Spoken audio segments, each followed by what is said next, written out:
Hey guys, welcome to another episode of No Mama Grow Mama. This is the place where we talk about everything related to health and wellness for you and your family, which is literally almost every single topic under the sun, right? So today's episode, we are talking with Tanya Myrfield Wolfe. We're talking about baby sign language. And I know what you're probably thinking, oh, I know all about that. I'm going to click out of this episode. I know all about baby sign.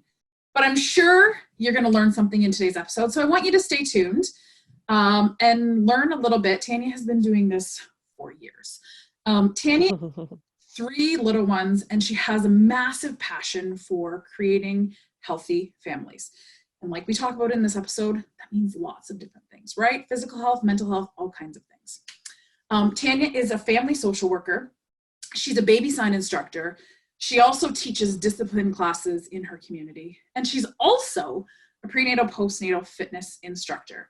Tanya is crazy busy. She has been teaching baby sign in her community of Saskatoon, Saskatchewan, in Canada for the past 8 years. So Tanya, long story short, you are one busy mom, right? With all the things that you're doing, mom of 3, wife, all kinds of different businesses and classes that you're running in your community.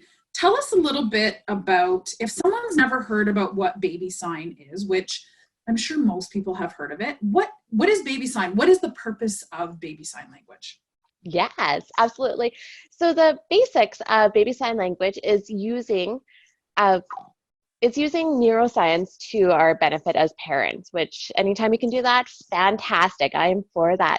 So what we're doing is with baby sign, it's really important to use true language versus gestures, because when you look at the brain, the language center of the brain, it is going to recognize languages. So we're going to use American Sign Language signs to communicate with our babies earlier.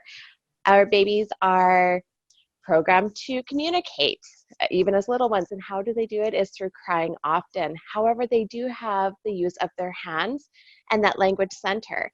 So what we're doing is giving them another way to support language and communication. And we're going to use that to support our oral, whether it's English, French, Spanish, anything like that. We're going to use the signs to support the language between the 2 hemispheres of the brain. That's actually really cool that you brought that up, because as I was preparing for this interview today, I was like, oh, I have a new question that I'm going to ask Tanya. So for you, kind of behind the scenes when we do these episodes, I have a list of questions that I think are appropriate for the guests that we're interviewing. Sometimes we'll throw in trick questions, fun questions, that kind of thing.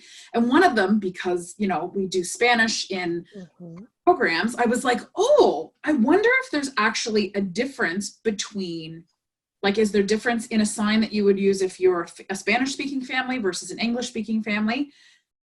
It sounds like no, because you're following the sign up with whatever language is predominant in your home. Is that correct? Or are there different signs in different countries around the world that families would use for signing with their kids? Absolutely. So here in Canada, we really recommend using American Sign Language because that's what is the predominant signing language. But if you're in Australia, you use Australian Sign, or if you're in Britain, you would use British Sign Language. So, however, it is a great bridge between multilingual families. So cheese, for example, is where you rotate your hand like you're making mozzarella cheese. And especially with our youngest, we spoke a lot of Spanish. So yo quiero queso, do you want cheese, basically? So he could use it in either language. So oftentimes he would just come up and be like, queso, queso, and we would know versus the cheese. So it's the same one, but you're supporting the 2 languages together. That's really cool. That's really cool that you can use any kind of language, but the signs remain the same. So that would kind of be transferable then if you had different family members around the world. Just knew that. That's really cool. Wow, that's a whole that's a whole other topic we could get into in terms of language development with kids and exposure and that kind of thing, right? And the absolutely development there. That's really, really cool. So tell us a little bit about sign language. Are there families that are more ideal to use baby sign? Can anybody do it? Is it recommended for like at-risk populations, like maybe kids who have special needs? Like, talk to me a little bit about that. Who's ideal to use baby sign?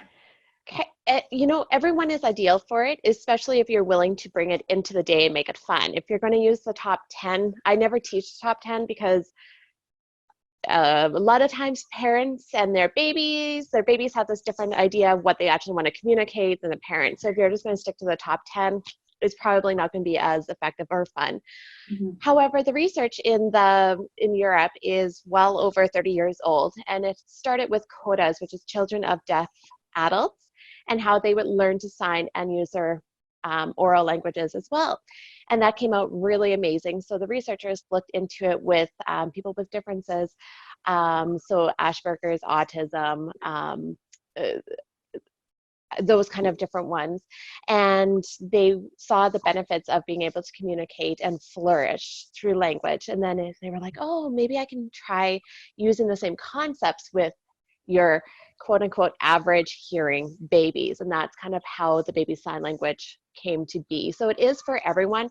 Down syndrome, I've worked with a lot of children with Down syndrome or those kind of ideas, because they were able to still express their needs and wants through language without the by reducing dramatically the frustrations. Right.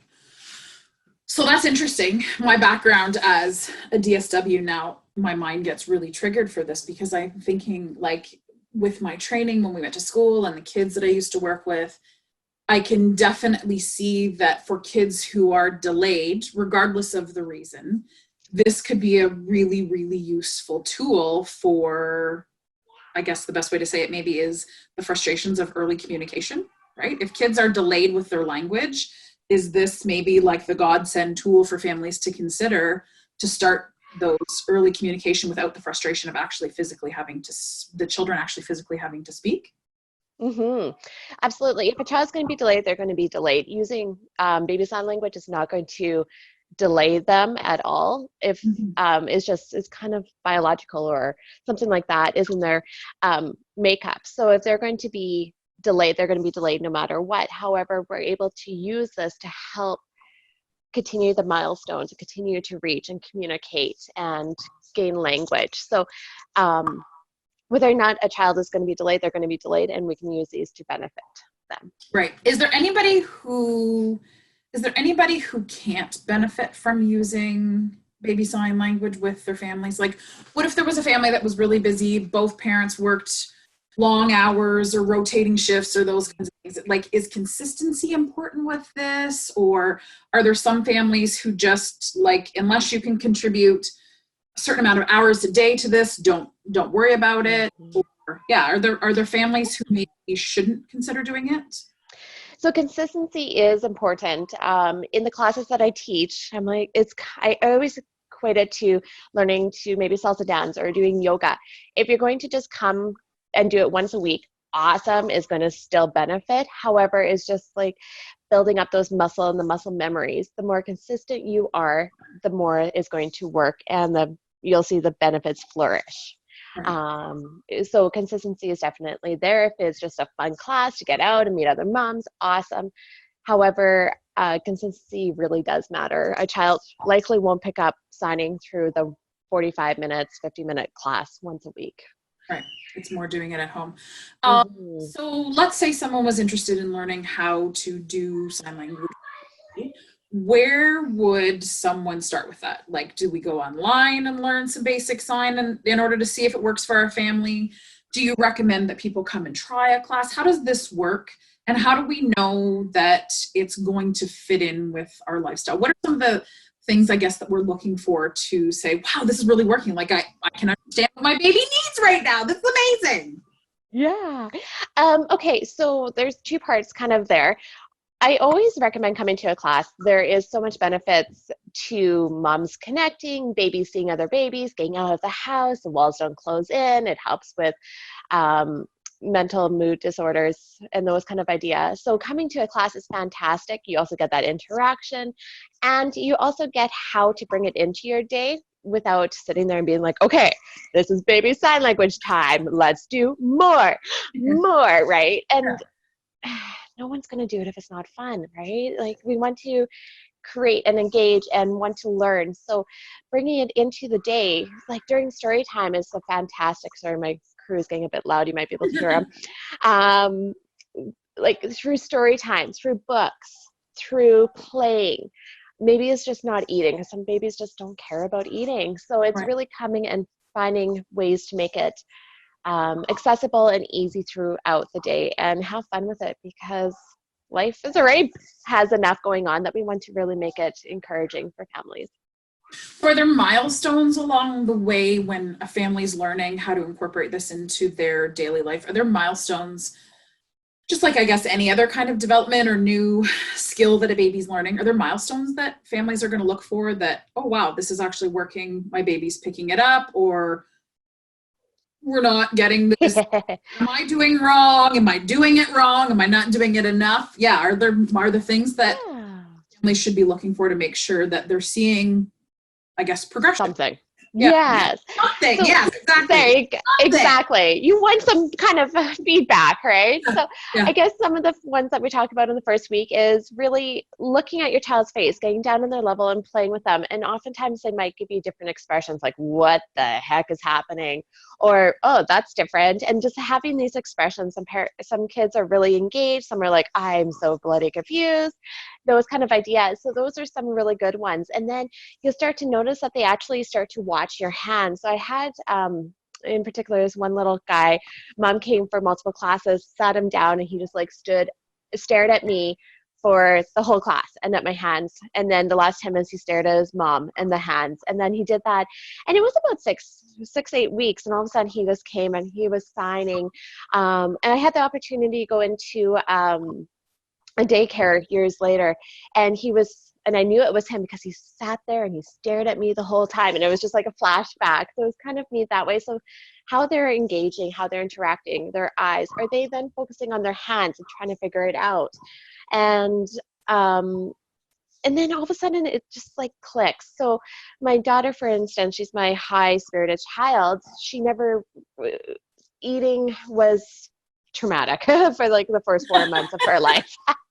But the very first time she actually had a really decent feeding, she signed milk, and then she actually had like a really good feeding that time. So it's just sometimes it just happens, and it's finding what they really want to. Whereas my oldest, while he still had about 200 words at 12 months, which in comparison is about, they want to see like 75 to 100 Yeah. words, he was really into the colors. So you have to kind of watch where they are interested in as well. And then you can take it kind of in that direction to supplement learning, I guess. Absolutely. Yeah. So you brought up a good point. So you said your daughter was 4 months old. Let's talk about ages then with this. Mm-hmm. What's too young for this, and when is it too old, if that's even a thing, to start? Talk about both sides of that spectrum for me. Yeah, that it's tough. Okay, so some people will say somewhere between that 6-ish months is a great time to start, where they're really recognizing the world, seeing their hands, becoming a lot more aware of their environment and understanding language. However, language is, when you look at it, they're born with it, right? So even coming as newborns, you're getting the early exposure and finding ways to bond and connect with the children.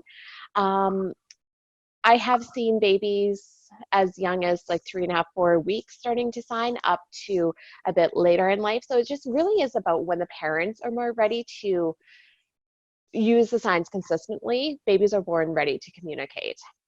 That's crazy. Wow. 3 to 4 months, you said? Weeks. Yeah, that was actually my youngest. That's even earlier that they would have the coordination. Wow, that's fantastic. Yeah, so I do have a video up on Facebook with my youngest signing mom at very, very young. So Wow. it's on camera because I probably wouldn't have believed it. That's crazy. So I guess my next question for you is in regards to when a family is decided that they want to use sign language, what Mm-hmm.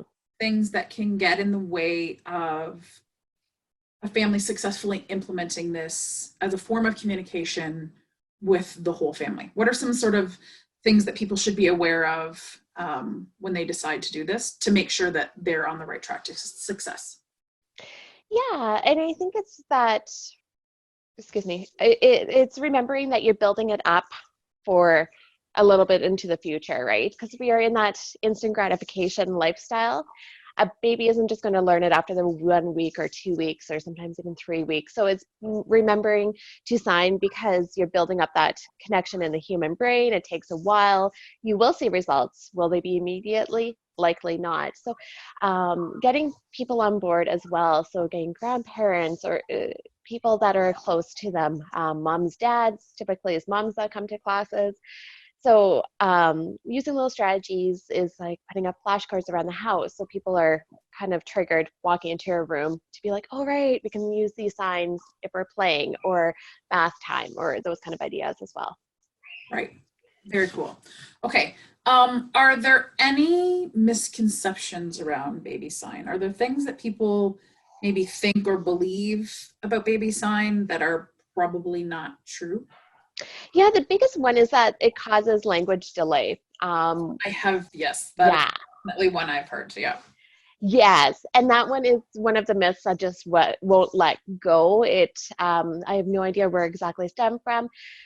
However, is not going to delay or impede language. In fact, it's just going to increase it because if you look at the neuroscience, it could be like a whole new video for you. But when we look at it, logical side is the left side is language, it is logistical, and the right side is very creative and visual. So when you're using both together to support instead of just replacing, you're actually able to crisscross those languages, and the baby has two ways of pulling the language from it. So it is also oral language is really tough.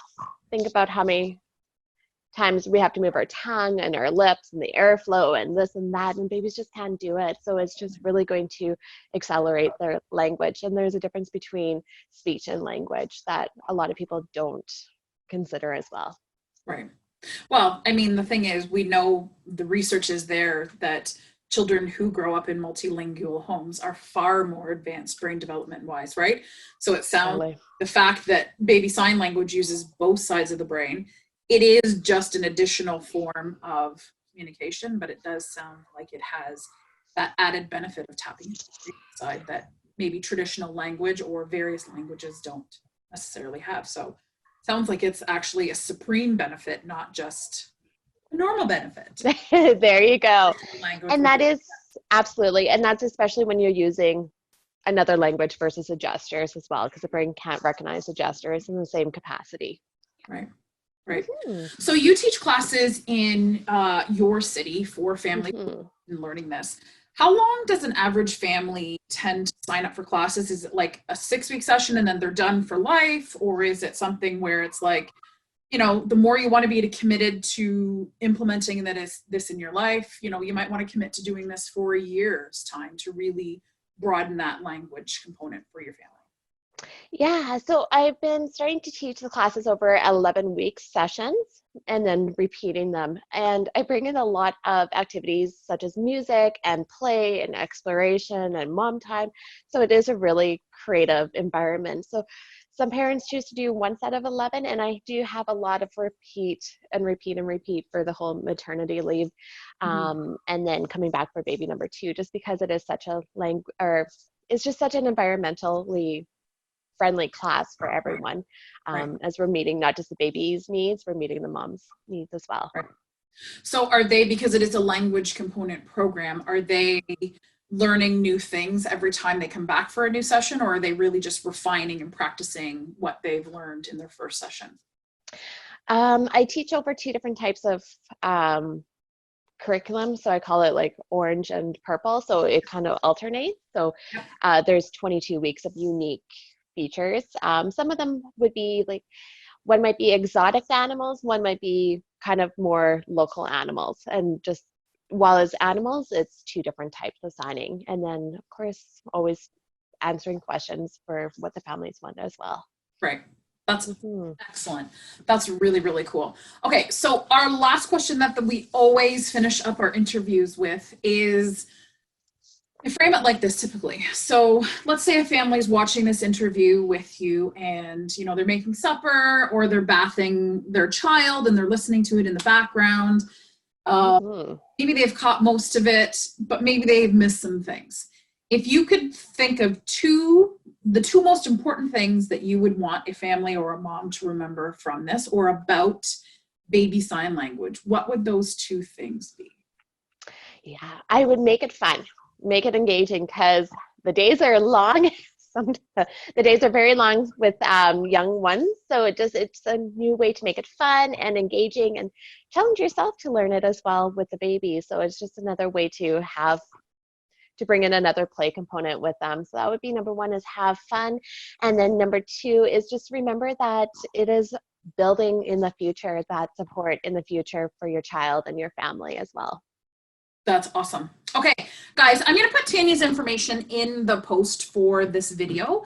If you have questions on baby sign language, or if you want to find classes near you, obviously we're not all local to Tanya, stay tuned, but I'm certain she knows how to put you in contact with people in your area. So I'm going to put her contact information in the post. Don't hesitate to contact Tanya. Tanya is lovely. I've known Tanya for a long time, and I know for a fact she will definitely be able to answer your questions or help you find classes in your area, or if you are in her area, she would love to meet up with you as well. So check out Absolutely. the post and you can connect with Tanya. Tanya, thank you for giving me this time today. I know it's hard to pull ourselves away from our little kids, so Tanya referenced that kids were going a little crazy in the background while we're doing the interview, and such is life when you're working from home and your kids are home. This is what we do every day, right? So thank you for joining me today. Thank you. Helping us learn a little bit more about baby sign language and pulling yourself away from your family today for us. You are so welcome, and thank you so much for having me on. It's been a blast, and we will chat in the future. For sure. Bye, guys. See you on our next episode. Salsa, baby.